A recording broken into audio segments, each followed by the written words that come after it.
you guys doing? It's Matt Puglia. I'm a super heavyweight competitor at the North Americans. Going to do both the Open and the Masters. We're 20 days out right now, almost 3 weeks, and we are going to do legs for you today here at Bayshore Athletic Club. It's owned by a buddy of mine, Tim Dowling. It's a great gym if you're ever in the area, just south of Boston.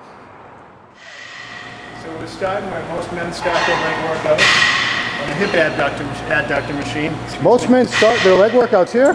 Oh yeah. Okay. It's good for you. I've been having some, not really an injury, just extreme tightness in my groin. Like when I try to leg press or squat and stuff. Now I always start my leg workouts, 3 or 4 sets of here, work the adductors a little bit. Seems to loosen them up a little bit. I didn't steal that from anybody, I got that one on my own. And just for clarification for everybody out there, yeah. I don't normally wear spandex shorts to work out in. Yeah, I've actually never seen my legs working out because I always wear sweatpants. Yeah. And certainly not those. Yeah, tights. But tights actually. So you can blame me, everybody. I told him he had to wear shorts. These are actually Ron's. I said, yeah. I don't even own them. I bought them in the 90s and I just can't bear myself to get rid of them. Now what? Now what? Now we're on to leg extensions. Yep. And we're going to, first set I'm just going to do a whole bunch, warm up a little bit.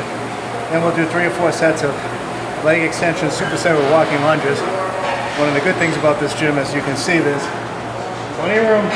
Yeah, there is. Yeah, nobody in our way. And ready for this random one? I stole this one from Abbas Katani. Okay, good legs on Abbas. Good legs on Abbas, good conditioning. I saw it in a... He's one of the best Persian-American pro bodybuilders I know of. I saw it in a training video that they did before one of his amateur shows. Don't remember when. Yeah.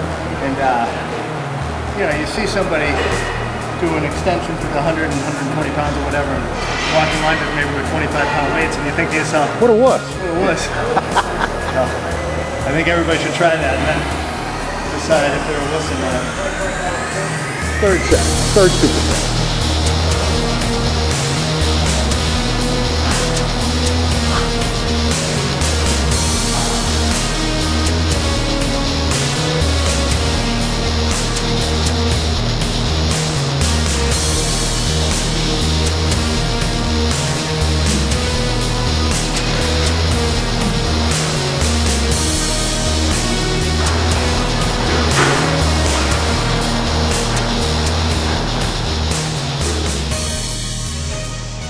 Okay, Matt, so we're 20 days out from IFBB North American. Yeah. Where you are not only doing the Masters, you have opted to also jump into the Open Super Heavies, correct? Yeah, you know, I talked it over with Chris Aceto, who I've been working with this year. And, you know, we played around with diet and everything, and it just came in a lot better. And I said, you know, you think I should do the Open too? And he goes, why not? Yeah. So I said, all right, you know, and we'll see that. You know, I know where I fit in the game, and I have no illusion, but I think I'm bringing enough condition that maybe I'll get a little bit of a look anyway and just see where I fit in.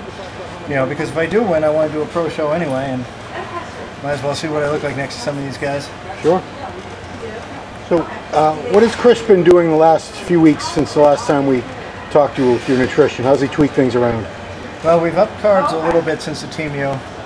But we pretty much got rid of most of the famous Chris Aceto cheat days where you see everybody having muffins and whatnot.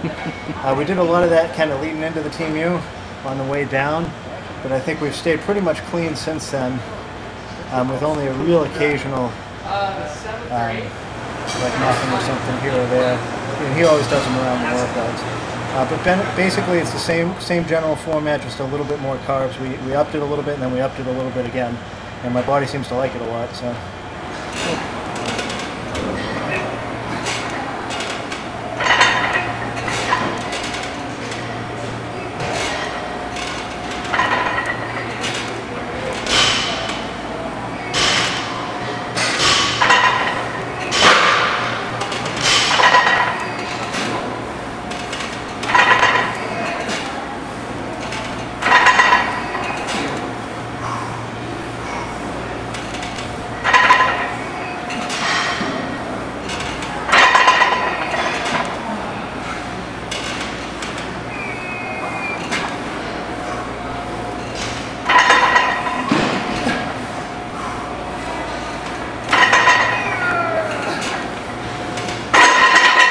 You know, it's 20 days out. You're not trying to break any records, but you're still going as heavy as you can, correct? As heavy as I can, as long as I know it's safe. And you know, this one's nice. It's got a very nice controlled range of motion. You can bail out easy. Yeah. That was pretty close to failure, actually, for me. Yeah. So, what do we do? Like you saw, we warmed up. First exercise was a good pump. Now we'll get a heavy one in, and we'll do a little more pumping. Then we'll finish with what will be heavy at the time. Yeah. Having fun. When you're on low carbs and everything, you're just lean. Getting through something like a tough leg workout, it's not easy as it is, you know, in the off season when you're probably eating 3 times the amount of carbs and twice the calories. So, is it a struggle for you to push yourself through and still have heavy, intense leg workouts at this point? Yeah, well, legs are always tough for me because I'm always battling with my knee and stuff. And you saw it today where, you know, we did a lot of reps and I got a couple heavy sets in here and there. But when I'm this lean, I just really can't push because things are just grinding. If the camera picked up more, you'd probably hear the crunching and snapping, and it's just no good. Well, I mean, give a little scientific reasoning here. It's you have actually less synovial fluid when you're this lean, don't you? Yeah, I think so. And I think, you know, people use the term dry, and I don't know if it's always used properly. But I look like a drier guy. Like, if you look at me posing when I send pictures or whatever, everyone's like, how are you this dry that far out? And I think it's just a leanness factor, but I definitely don't hold a whole lot of water, and I definitely feel that in my joints when I work out this close to a show. Would you say this is the leanest you've ever been in your life right now? Probably pretty close. I think I was probably just as lean at that North Americans in 2013. I was just a whole lot smaller. So probably a good 10 pounds at least smaller. Yeah, it's pretty damn good. You just had last month your 42nd birthday? 42. So still a kid, still a kid. Still a kid. I just, you know, I've been doing it since 1992, which now puts me at year 23 actually competing. And I'm just trying to get up to the level where everybody that I started with kind of made it to, and maybe check out at that point. But I'm transitioning now. I'm doing a lot of prep. You saw it today. Like half the people in this gym, I'm prepping for fall shows, and it's nice. It's another way to extend my competitiveness without actually going through the motions too. And I'm starting to figure out how to be a better prep guy because I'm struggling with that a little bit too. It's a different animal, you know, when you have a lot of people, because some of the people just don't have the same work integrity that maybe you do, or don't value what they're doing as much as you do. Well, you know, it's interesting. Most prep guys like Aceto or whatever, if they competed, it was years ago. They're all done. Yeah. Here you are, right in the middle of it, or toward the very end of your own prep, where it's getting down to the wire, and yet you have people, I imagine, blowing up your phone with texts day and night that you have to respond to. Is it a little tougher for you to be a good prep coach when you're actually in deep prep yourself? I think so, because I become a little more short-tempered, and then I have to step back and remember where people are from. See, I don't have the luxury of what Chris and some of these other guys that you just mentioned have, where they can pick and choose, and they're taking national level people. Yeah. Like, you know, when you prep somebody like me, I basically know what I'm doing. You tell me how many carbs to eat, I'm going to do it. Like, it's done. There's no debate back and forth. I got people texting me, can they have saltines? I'm like, what the hell do you want saltines for? And then they asked me today if they can have chicken sausage instead of grilled chicken breast. Oof.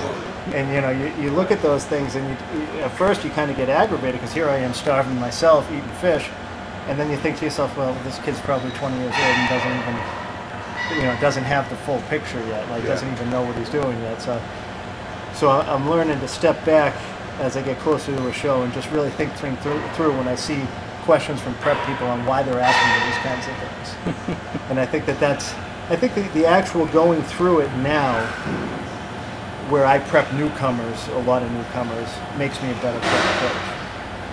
I think for guys like Chris and Hani and George and those guys, obviously they have enough experience and they're working with experienced people, so that they don't need to have that kind of mentality, unless they choose to, unless they just happen to take on a pet project. Yeah. That's it. Any more questions? I'm good. To cover it? Okay. Ladies and gentlemen, Derek Upshaw. IFBB Pro. IFBB Pro from Boston. This is a new pro coming on. Dunkin' Donuts. Yeah. That's it. See? Rest of the country, we had this first. You guys are slow. Spreading. Good luck, Matt. Thank you very much. I'll talk to you soon. All right, bud.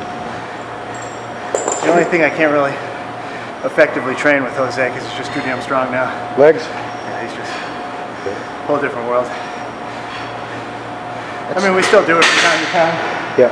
Because he likes to have days like this, Yeah. tossed in. I mean, he's... Ironically, that's the only thing I can train with you is legs. Everything else sucks. I feel like a child. We match up good on presses. I can pull a little more than him, Yeah. but he just fucking He's a tank. What are you makes me gonna do? look like a baby on legs. He's a tank. He's a tank. All right. That's a wrap, kids. Yeah.